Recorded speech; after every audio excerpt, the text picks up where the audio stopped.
আসছে 23 থেকে 26 জুন সব জল্পনা কল্পনার অবসান ঘটবে। বিএনপি ক্ষমতায় থাকতে পারবে কি পারবে না, এবং 72 ঘন্টার হিসাব নিকাশে রাজনীতি একদম 360 ডিগ্রি ঘুরে যেতে পারে। বাংলাদেশ কোন পথে যাবে? 23 থেকে 26 জুন এই সময়টার মধ্যে 72 ঘন্টায় সবকিছু ঠিক হবে। দর্শক, খুব ক্রুশাল একটা মোমেন্টে বাংলাদেশ আসছে। প্রধানমন্ত্রী তারেক রহমান 23 থেকে 26 জুন চীন সফরে থাকবেন। এর মানে মালয়েশিয়া সফর, মালয়েশিয়া ওটা একটা প্রতীকী। জাস্ট একদম শুরুতেই চীন থেকে করেছেন, দেখতে কেমন দেখায়, ভারত আমেরিকা একটু অসন্তুষ্ট হতে পারে, এই জন্য মালয়েশিয়া থেকে স্টার্ট করছেন, কিন্তু আসলে কার্যকর সফরে যাচ্ছেন চীন সফর। আমরা এটা বলতে পারি যে প্রধানমন্ত্রীর বিদেশ সফর চীন সফর থেকে শুরু হচ্ছে। এটা ভারতের গালে একটা বিরাট চপেটাঘাত। হাসিনার আমলে চীন সফরগুলো ইতিহাস পড়েন। হাসিনা প্রথমে দিল্লি যেত, দিল্লির কাছ থেকে নরেন্দ্র মোদীর নোট নিয়ে তারপরে চীন যেত, কিন্তু তারপরও হাসিনার রক্ষা হতো না, বা মোদীর বা তার স্বামীর তলাই খেতে হতো ঘরে এসে। কিন্তু তারেক রহমান চীন সফরে যাবেন, ভারতের কাছে জিজ্ঞেস করছেন না, বা ভারতের নোট নিয়ে যাবেন না, এমনকি যুক্তরাষ্ট্র না, চীন সফরে যাবেন। এখন আমি আগেও একটা আলোচনায় বলেছি, আবার একটু মনে করিয়ে দিই, বাংলাদেশের কোনো প্রধানমন্ত্রী চীন সফর এটা বড় কোনো অঘটনের আলামত। আর যদি অঘটন ঠেকানো যায় তাহলে বিরাট সফলতা। এই জন্য 23 থেকে 26 জুন যদি সফর মসৃণ হয় এবং বাংলাদেশের ভিতরে সবকিছু ঠিকঠাক থাকে, তাহলে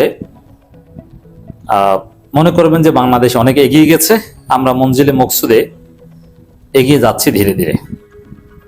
আর যদি অঘটন ঘটে তাহলে তো অঘটন, কিন্তু অঘটন ঘটে। যেমন খালেদা জিয়া চীনে গিয়েছিলেন। খালেদা জিয়া 2006 সালে যখন চীনে গিয়েছিলেন, 6 সাল বা তার আগে, সেই দিনেই 111-এর বীজ বপিত হয়েছিল। সেই দিনেই খালেদা জিয়া চীন সফরের সময় বাংলাদেশের 64 জেলার 63 জেলায় বোমা হামলা হয়েছিল, ভারতের বোমা হামলা জেএমবির মাধ্যমে। এবং ধীরে ধীরে ধীরে ধীরে 111 সরকার, মার্কিন ভারত সরকার, মার্কিন ভারত মদতপুষ্ট সেনা সমর্থিত সরকারের বীজ বপিত হয়েছিল। এবং বিএনপির ভাগ্যাকাশে সেই দিনে কালো মেঘ এসে গিয়েছিল। একটা পর্যায়ে দেখেছেন আপনার 17 বছর বিএনপির কপালে কিছু। ওই এক চীন সফর থেকে এটা শুরু হয়েছিল। কারণ খালেদা জিয়ার চীন সফর বিএনপি হজম করতে পারেনি।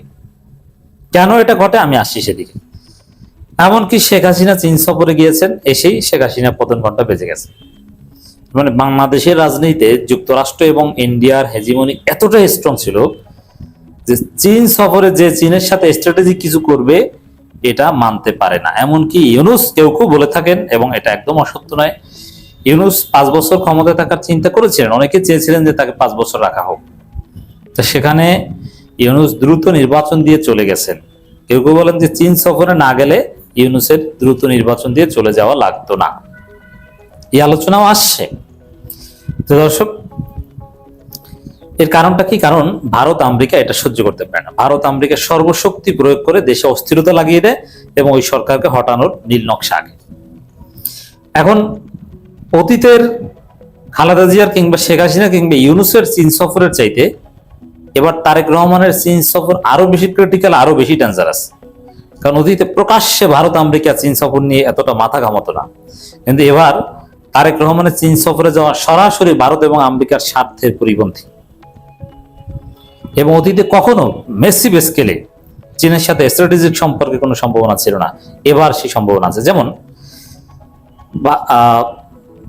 ইন্ডিয়ার যে সেভেন সিস্টার্স ঘিরে, বিশেষ করে শিলিগুড়ি করিডর, চিকেন নেক ঘিরে তাদের যে তিস্তা প্রজেক্ট, যেটা চীনকে এবার তারেক রহমান দিবেন এই 23 থেকে 26 জনই আপনারা জানতে পারবেন।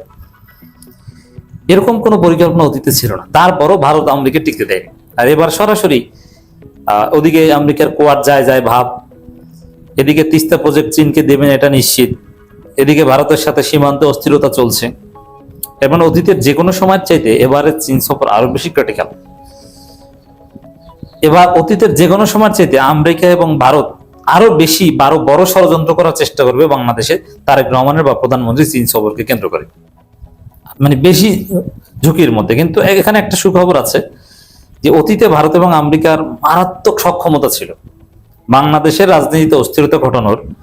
ভারত আমেরিকার যে সক্ষমতা অতীতে ছিল, এবার তার অর্ধেক সক্ষমতাও নেই। আমেরিকা ওয়ার্ল্ড ওয়াইড ধরা খেয়েছে এবং ভারত 5 আগস্ট পরাজিত হয়ে আছে। ভারতের ওয়াইড দালাল রন্ধ্রে আছে, আমেরিকান হেজিমনি আছে, তারপরও বড় ধরা খেয়েছে। 5 আগস্ট বাংলাদেশের মাথা উঁচু করে দিয়েছে। এ কারণে ভারত আমেরিকার সক্ষমতা কমেছে। ইটস রাইট, এটা একটা সুখবর। নইলে আগের মতো সক্ষমতা 2007 সাল, মানে 6 সাল 5 সাল ওই সময়ে যেরকম ভারত এবং আমেরিকার সক্ষমতা ছিল পৃথিবীর চাবিকাঠি ছিল আমেরিকার হাতে। আমেরিকা ছিল অ্যাবসলিউট আনকনটেস্টেবল গ্লোবাল সুপার পাওয়ার। আর এখন কিন্তু যুক্তরাষ্ট্রের পাওয়ারকে কন্টেস্ট করে, চ্যালেঞ্জ করে চীন, এবং যুক্তরাষ্ট্র অনেক পরিকল্পনা চীনের মাধ্যমে, চীনের কারণে ব্যর্থ হয়। যুক্তরাষ্ট্র চিন্তা করেছে যে আমরা জর্জ সরোসের টাকা পয়সা দিয়ে নানান একটা অবরণ ঘটিয়ে ইউক্রেনে একটা যুদ্ধ লাগিয়ে দিই, তারপরে চীন ইউক্রেনকে বাঁচাতে